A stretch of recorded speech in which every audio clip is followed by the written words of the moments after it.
আসসালামু আলাইকুম সবাইকে মোর ছোট্ট পরিবারে স্বাগতম। দেশ এবং দেশের বাইরে থেকে যে জানতে মোর ভিডিওটা দেখতেছেন আশা করছি সবাই ভালো আছেন। মুই আল্লাহর রহমতে ভালো আছি। তা মোর কলিজার আপু ভাইয়ারা ভিডিওটা যে জানতে দেখা শুরু করছেন একটা লাইক দিয়ে দেখা শুরু করে দেন। দেখা গেছে আপনার একটা লাইকের কারণে মোর ভিডিওটা আর আপু ভাইয়ের কাছে পৌঁছাইতে সাহায্য করবে। এখন হচ্ছে আর্টিফিশিয়াল গাছগুলো ধুয়ে নিতে আসি আর এখানে কিন্তু কুসুম গরম পানি দিছি। একবার ফুটন্ত যে গরম পানি ওটা না, ওটা দিলে গাছগুলোর ডিসকালার হয়ে যাবে, পাতাগুলো চোচরাই যাবে আর কি কোকড়াই যাবে, কালারটা কিন্তু অন্যরকম হয়ে যাবে। এই জন্য একটু কুসুম গরম পানি নিছি। আর এখানে কিন্তু ধুলার ওই যে কালির ময়লা আছে না ওইগুলোই বেশি, মানে তেল চিটচিটে ওইটা না, কারণ এগুলো তো আর রান্নাঘরে হয় না, এগুলো ঘরেই থাকে। তা রান্নাঘরে যেগুলো ওগুলো কিন্তু আবার ধুইতে মেডিসিন লাগে অন্যভাবে, তাই জন্য শুধু ফুল পাউডার আর কুসুম গরম পানিতেই ভিজাইলাম। আর এগুলো সুন্দর করে পরিষ্কার করবো। বাড়ি থেকে আসার পর আর পরিষ্কার করা হয় নাই, কারণ এগুলো হয়েছে যে ঘরের ভিতর থাকে আর আম্মুকে ঘরে হয়েছে যে প্রচুর প্রচুর ধুলা পড়ে। আর মুই যখন বয়স দিতে লইতে আসি পাশের ঘরে বাবু কিন্তু চিল্লাপাল্লা করতে আসে, আর মোর পোলা মাইয়া কিন্তু স্কুলে থুইয়া এবার আইসে আইয়া কিন্তু ভয়েস দিতে লইছে আম্মিগুলোকে, কারণ মানে সব কিছু আর কি গুছাইয়া খাইবার কিন্তু নিরিবিলি একটু বয়স দেওয়া লাগে, হ্যাঁ শান্তি পাই না। তাই এখানে হয়েছে যে আবার বিছনা চাদর সব কিছু চেঞ্জ করবো, সব উঠাইছি। এই বিছনা চাদরের মধ্যে গরম পানি দিছি, এটা একটু গরম পানি বেশি, তাই জন্য আদ্যে আর করতে পারলাম না, একটা মগ লইয়ে সুন্দর করে করে দিতে আসি। আর বিছানা চাদর আজকে দুমু, তার টুকটাক একটু কইতে পারেন ঘরের একটু পরিষ্কার করতে আসি। সামনে তো সবে বেরাত, আর এই সবে বেরাত আর উপলক্ষে কিন্তু আর মনটা অনেক ভালো লাগতে আছে, মানে ঘরের সব কিছু পরিষ্কার করিয়া একটা অন্যরকম কেমন যেন একটা আনন্দ আনন্দ লাগে। তাই জন্য কিন্তু সব কিছু আস্তে আস্তে করে পরিষ্কার করতে আসি, একদিনে তো আর সব কিছু সম্ভব না, এই জন্য আস্তে আস্তে করে সব কিছু গুছাইতে আসি। ভাবছি যে আজকে আর্টিফিশিয়াল গাছগুলো যা আছে আরও একটা গাছ আছে ওটাও সুন্দর করে পরিষ্কার করবো। আর এরপরে হচ্ছে যে এখন চাদরগুলোও সুন্দর করে ধুমু টুমু। তা মোর ভিডিওটা যারা নতুন দেখতে আছেন ভিডিওর কোনো অংশে যদি একটু ভালো লাগে তাহলে কিন্তু একটু সাবস্ক্রাইব করে পাশে থাকবেন। আর এই যে এই গাছটা মরিচ ফুল গাছ না কি গাছ জানি কয় এগুলারে, এই গাছটা কিন্তু প্রচুর ধুলা পড়ছে। আমি এগুলাকে কি কম আপু হেরা প্রতিদিন পরিষ্কার করি, এরপরও দিন শেষে মনে হয় কি যে পরিষ্কারই করি নাই, এমন অবস্থা। মাঝে মধ্যে না নিজের প্রতি নিজের একটু রাগ লাগে যে কি এত পরিষ্কার করি, হ্যাঁ পরও মনে হয় যে পরিষ্কার করি নাই, মানে কি কম এত ধুলা। এক হচ্ছে রাস্তার সাইডের ধুলা, দ্বিতীয়ত হচ্ছে ইট খোলা আছে কাছাকাছি, এই ইট খোলার যে ধোঁয়াগুলা ওইগুলার দিয়ে কালির ময়লা যে ওইগুলা সমস্ত ইতে মানে ছড়াইবে, পরিষ্কার করেও কিন্তু রাখতে পারি না। তা যাই হোক কষ্ট করে তুই করা লাগবে। ভাবছি সামনে যে একটা রুম চেঞ্জ করবো, এই রুমে আর থাকা হইবে না বেশি মাস আর কি, আর কয়েক মাস হয়তো বা থাকা হইবে, এরপর আর এটা থাকা হইবে না, রুম খুঁজতে আসি। এই বিষয়ে আপনাগুলোকে পরে একদিন শেয়ার করবো। তাই আমি কিন্তু সব আর্টিফিশিয়াল গাছটা সব কিছু পরিষ্কার করে ওগুলো হয়েছে যে পাশে ঘরে ভাবি গো ব্যালকনিতে রোদে দিয়েছি। আর মোর ব্যালকনিটা হয়েছে রোদ পড়ে না, কিন্তু গরমের দিনে কাপড় চোপড় খুব সুন্দরভাবে শুকায়, বাতাস হয় অনেক, হেঁটে একেবারে শুকিয়ে যায়, কিন্তু শীতের দিনে একটু সমস্যা হয়। আর এই চাদরটা হচ্ছে যে উপরের ছাদে দিলে রশিগুলো নিচে নুচু, এই জন্য দেওয়া যায় না। এখানে হচ্ছে চারতলায় এই রশিটা টুসা আছে, এই যে এইটাই দিয়ে দিলাম। আর দিয়ে সুন্দর করে ক্লিপ দিয়ে আটকাই দিতে আছে যাতে বাতাসে না পড়ে যায়। আর রোদও মাসাল্লাহ ওই দিন খুবই ভালো উঠছিলে। আর কভার টভার অন্য কাপড় চোপড় ওইগুলো হচ্ছে যে উপরে ছাদে দিমু। হ্যাঁ আইয়ে দিয়ে যে এত কাপড় চোপড় কোনখানে দিমু হ্যাঁ জায়গায় খুঁজে পাইতেছি না। আমি এগুলাকে কি কমু, মানে পুরা ফুল ছাদে দিন একটু রোদ ওঠে, হ্যাঁ দিন যে করতে যাই কিন্তু মগো বিল্ডিং এর না আশেপাশের যে মগো বাড়ি এলার আরো বাড়ি আছে হেরাও কিন্তু এই আইয়ে পড়ছে, কি করবে রোদে, তার রোদ থাকলে 2 ঘন্টা থাকলে শুকিয়ে যায়। তো ওই পাশে সাইডে একটু খালি আছে, ওই কানায় কানায় হেন দিয়ে একটু দিয়ে থইলাম, এই যে কভারগুলো এনে দিয়ে থই দিছি। আর দেখেন আর এরকম কিন্তু দৃশ্যমতার ভালোই লাগে, ছাদে যে অনেক কাপড় চোপড় রশিতে এরপর রোদ ওটা, এই যে অন্য ভাবিরা কিন্তু কাপড় চোপড় দিয়েছে, ভালোই লাগতেছে মোর দ্বারে। আর কিন্তু শুকাইয়া যায়। আর মোরা কিন্তু মাঝে মধ্যে এখানে গল্পও করি, ভাবিরা মিললে সবাই মিললে গল্প করি, তা সবাই মিলে একখানা গল্প করতে কিন্তু ভালোও লাগে। তা ওরা হচ্ছে রাত্রে তো ওই যে মুরগি রান্না করে রাখছিলাম, আর এখন হয়েছে যে পুঁই শাকের বিচি দেখাইছি বাজার করে আনছিলে রান্না রাখবো, এই চিংড়ি মেয়েদের একটু ভাজমু আর কি। আর এটা কিন্তু শুক্রবারের আর কি ভিডিও আসলে আর কি। তা ওই যে চিংড়ি মাছ দিয়া আর পুঁই শাকের বিচি আলু দিয়ে সুন্দর করে একটা ভাজি করবো, আর লগে হয়েছে সাদা পোলাও করবো। আর এই বিচি তরকারিটা কিন্তু মোদ্দার অনেক ভালো লাগে, রায়না রাব্বু খুব পছন্দ করে।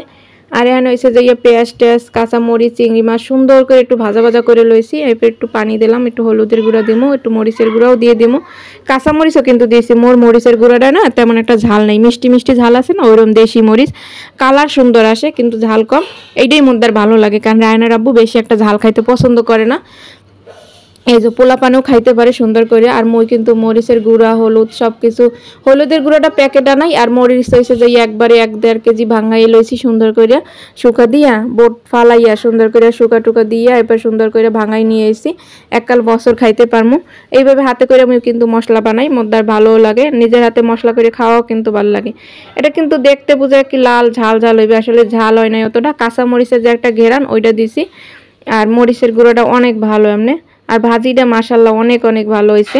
তাই মোর আমিগুলো কথা কইতে কইতে মোর ভাজিটা হয়ে গেছে।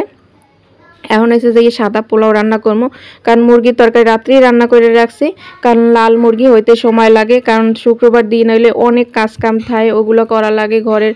আজ অনেক অনেক কাজ করছি, কারণ যেদিন বন্ধ পাই বা যেদিন ওরা স্কুলে না যাওয়া লাগে সেদিন তো ঘরে যা আছে খুঁটতে খুঁটতে কাম বার করি, মুগো তার কোনো বওয়া নাই। এটা কিন্তু প্রত্যেকটা মাতারিরাই করে থাকে, মানে প্রত্যেকটা গৃহিণীরাই কিন্তু করে থাকে। এখন হয়েছে পেঁয়াজটা লাল লাল করে ভাজছে, এর ভিতরে হয়েছে আদা রসুন বাটা একটু দিয়ে দিছি, আর কি আদা বাটা আর হয়েছে জিরা বাটা একটু দিয়ে দিলাম। ভালো করে দিলে একটু ভাজা ভাজা করলে পোলাওটা খাইতে কিন্তু ভালো লাগে। পেঁয়াজ বেরেস্তা আলাদা করে আজকে রাহি নাই, মানে পেঁয়াজটা লাল লাল ভাজছে, ওর ভিতরে চাল দিয়ে একটা সুন্দর করে লাড়ি চেড়ে নিতে আসি। আর লগে তো মোর ঘি আসেই ঘরে, শিশিরাপুর থেকে নেওয়া ঘি। ঘিটা এত ভালো, এত ঘ্রাণ, সুন্দর একটা ঘ্রাণ পাইলে। আর ওরা আমার ছেলে মেয়ে আকিনুর রাইয়ান ওরা যখনই আর কি পরোটা খায় ওগো আমি ঘি দিয়েই পরোটা দিই। আর পোলাওতেও কিন্তু ঘি দিয়ে দিছি, খাইতে অনেক মজা হয়েছে। এরপর কিন্তু এই লবণটা শেষে দিয়ে দিলাম আর কি। তা পোলাওটা এদিক দিয়ে হইতে থাক, আর মোর এদিকে আর্টিফিশিয়ালের ফুলগুলাও আর কি শুকাই গেছে, আর টেবিলটাও সুন্দর করে গুছাই নিতে আসি, কারণ যেহেতু ফুলগুলা কিন্তু এহিনই রাহি। আর টেবিলটা যদি অগোছালো থাকে তাহলে কিন্তু ভালো লাগবে না। প্রতিদিনই কিন্তু গুছাই, তারপরও কিন্তু আজকে কিন্তু অন্যরকমভাবে একটু গুছাইতে আসি। আমি কোথায় কেমন লাগে কি মোর ভিডিওগুলো, হ্যাঁ কিন্তু আপনারা কমেন্ট করে জানাইবেন। আর মোর ভিডিও না তেমন একটা ভিউ হয় না, তখন কিন্তু খুব খারাপ লাগে, লাইকও তেমন পড়ে না, একবারে ডাউন হয়ে যায়। জানি না কত দূর কি সফল হইতে পারবো। তা আপনাকে দোয়ার ইচ্ছা, যেগুলো ধাপ সব ধাপগুলোই কিন্তু পেরোইছি। আর সামনে আপনাদের জন্য আর একটা খুশি খবরও নিয়ে আমো, দোয়া করবেন আর কি। কিন্তু যে একবার সফল হওয়া আর কি, একবারে সফল হওয়া বলতে অনেক ভিউ হওয়া, অনেক টাকা ইনকাম করা, ওইটা কি করতে পারবো সেটা কিন্তু জানি না কত দূর, ওটা ভাগ্যে আল্লাহ তাআলা লেখছে কিনা হ্যাঁ জানি না। কিন্তু সব ইউটিউবে যেগুলো ধাপ পেরোনোর কথা, মানে যে ধাপগুলো ওগুলো কিন্তু আস্তে আস্তে পার হইতে আসি। তাই সবাই দোয়া করবেন। আর এখন হয়েছে যে এই আর্টিফিশিয়াল গাছগুলো কি শুকাই গেছে, এখন লাগাই দিতে আসি। আর এই চ্যানেলটায় কাজ করে আগাইতে পারবো কিনা হ্যাঁ কইতে পারি না, কিন্তু এইটাই করতে থাকবো। মোর পক্ষে আর একটা যে চ্যানেল খুললে নতুন করেই করা ওটা সম্ভব না, যেহেতু এইটা অনেক কষ্ট করছি, পুরো 1 বছরের বেশি কষ্ট করতে আসি। আল্লাহ তাআলা যদি দেয় এইটাই দেবে, আর না দিলে কয় না 5টা খুললেও কোনো লাভ হইবে না। আর মোর ভিডিও কিরম হয় সেটা কিন্তু আমি জানি না, কারণ মোর যেভাবে মোর লাইফ স্টাইল মুই সাধারণভাবে চলাফেরা করি ওইগুলোই কিন্তু আমি এগুলোকে তুলে ধরি, চেষ্টা করি আর কি তুলে ধরার। কারণ এখানে কিছুই নাই আর্টিফিশিয়াল। এই যে গাছগুলো দেখতে যেরকম সুন্দর, কিন্তু আর্টিফিশিয়ালভাবে কিন্তু জীবনযাপন করা যায় না, কথাটা কিন্তু বাস্তব, যে আর্টিফিশিয়ালভাবে কিন্তু জীবনযাপন করা যায় না, সাধারণভাবে কিন্তু করি। সবাই তো আর্টিফিশিয়ালভাবে চলতে পারে না। আর এই দেন গাছগুলো কিন্তু সেট করে নিতে আসি। আর এই গাছটা, ফুল গাছটা কিন্তু মোদ্দার অনেক ভালো লাগে। আর এই গাছটা কিন্তু মুই অনেক পছন্দ করে কিনছি। রায়নের আব্বু মোরে কইছে কি নেবা, মুই কইছি এই ফুল গাছটা নেব, কয় এত কিছু তুই এইটা নেবা। আর হে মুই যে সময় যেটা চাই ওই সময় দেওয়ার চেষ্টা করে, কোনো সময় আবার বেশি কিছু চাই না যে এটা যেতে পারবে না, হেলে হার মন খারাপ হইবে। আর ফুলগুলা কিন্তু ধোয়ার পর আরও চকচক করতে আছে, মোদ্দার কিন্তু অনেক ভালো লাগতে আছে। যে কোনো জিনিস ধোয়া ফেলার পর যে একটু পরিষ্কার আর কি দেখতে সুন্দর লাগে, প্রত্যেকটা মাথারি কোদারি কিন্তু ভালো লাগে। আর এই যে লতাটা আখিনুর কইতে আছে, কয় আমু দাও লতাটা আমি লাগাই, তুমি একটু ভিডিও করো। আমাকে ঠিক আছে। আর ওই মরিচ ফুল গাছটা পরিষ্কার করলাম, তা লতাটাও আবার একটু লাগাই দিল, একটু ভিডিও করলাম আর কি। ও কয়েক বছর করে কাম ওই লতাটা আমি লাগাই আর কি, আমাকে তার লাগা হয়নি আর কি। পরে এই যে রান্না বান্না কিন্তু শেষ, এই যে পোলাও, সাদা পোলাও আর কি। আর হয়েছে যে মুরগি রান্না করছিলাম, আর ওই যে পুঁই শাকের বিচি রান্না করছি। তাই হাজবেন্ডের আখিনুরের সবার পছন্দের খাবার কিন্তু রান্না করছি, কারণ আখিনুর মুরগি, তারপরে ও মুরগি খুবই পছন্দ করে আখিনুর।